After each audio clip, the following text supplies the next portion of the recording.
from our Law and Crime studios here in New York. The jury for a trial out in Boise, Idaho we have been covering is currently on their lunch break, which gives us a chance to talk to our boots on the ground for an update. Of course, you know I'm talking about the doomsday cult mom, Vallow Daybell, who faces charges in the deaths of her two children, 16-year-old Tylee Ryan and 7-year-old J.J. Vallow. She also faces charges in connection to the death of her husband's first wife, 49-year-old Tammy Daybell. Vallow's husband, Chad Daybell, faces similar charges and will have a trial of his own at a later date. For now, we want to bring in our Law and Crime correspondent, J.J. McKelvey. Thanks for being with us, J.J. So let's get right to it, J.J. The Utah medical examiner who performed the autopsy on Tammy Daybell was on the stand today, and under cross, he said that she could not rule out the possibility that Tammy Daybell died from a seizure. Is that right? I mean, essentially, he said it's just very unlikely that she would have a sudden onset at the age of 49 of seizure activity, but obviously can't say it didn't happen.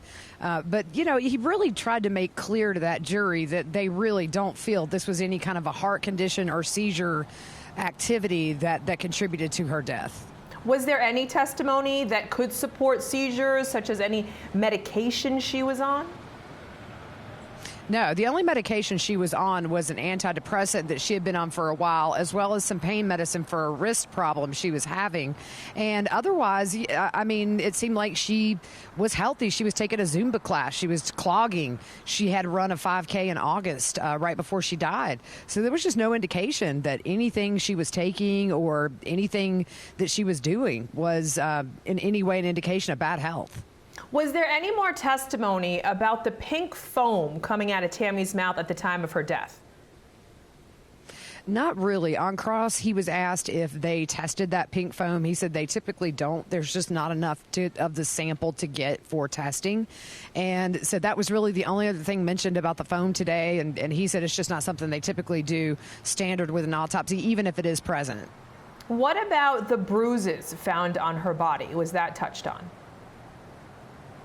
Just briefly, it's in the opinion of the medical examiner, that was part of the reason he decided asphyxiation as a cause of death, because to him, where the marks were and how they were patterned indicated she was being held down. Other than that, he just kind of went back through how he made incisions into the bruise area and saw that there was hemorrhaging, no response past that, which means those bruises were very, very fresh. There was no inflammatory response that had started. So that told the medical examiner these bruises were inflicted just very shortly before her murder. I understand that a witness who was a part of their church was called this morning as well, Alice Gilbert. Tell us what she had to say about Lori and Chad. That was some very interesting testimony. These people actually were reading Chad's books before they moved into the same neighborhood as Chad and Tammy. She was friends with Tammy. He and her husband actually is still on the stand. He'll be under cross when we come back from lunch. But they just recalled back in February of 2019, way before Tammy Daybell was murdered, Chad told them that he didn't see Tammy living past 50, that he had a vision she would die young. And it was not long after they buried Tammy Daybell. In fact, a week later, Chad came and told them he had a girlfriend, they were planning to get married, and get this, that Lori's daughter had recently passed away.